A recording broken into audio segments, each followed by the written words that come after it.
Inaasahang makatutulong sa ekonomiya ang nakolekta ng Bureau of Customs mula sa mga nasubastang luxury cars na karamihan ay pagmamayari ng pamilya Diskaya.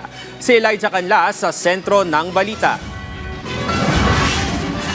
Formal nang ipinasa ng Bureau of Customs ang halagang 102,468,884 at 15 centavos sa Bureau of Treasury sa pamamagitan ng isang simbolikong turnover ceremony sa Ocom Grounds. Pinangunahan ni Custom Commissioner Ariel Nepomuceno ang seremonya kasama sina Deputy Commissioner Clarence Cadorna at ilang mga kawani.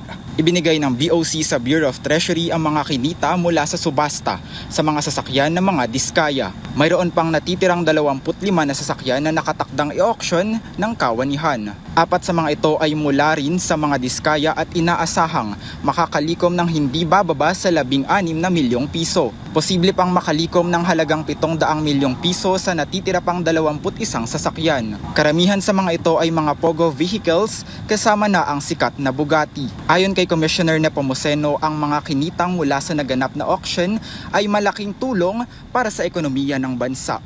Ilalaan na pondo para sa pambansang kaunlaran ng mga narecover na yaman. Kung mababawasan yung kita ng bansa galing sa petroleum dahil sa nangyayari sa Middle East, dapat maging creative tayo with other sources at isa dyan yung mga ganitong non-traditional sources. Yung galing na auction.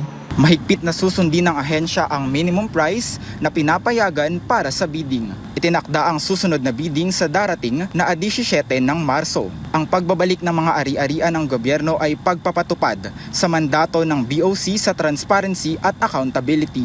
Bukod sa pananagutin sila, ay nakabawi naman po ang ating pamahalaan. Binigyang diin ni Commissioner Ariel Nepomuceno na talagang mananagot ang mga nagkakamali dahil mas higpit naman ng Bureau of Customs ang pagpapatupad ng mga regulasyon. Elijah Canlas mula sa Pambansang TV sa Bagong Pilipinas.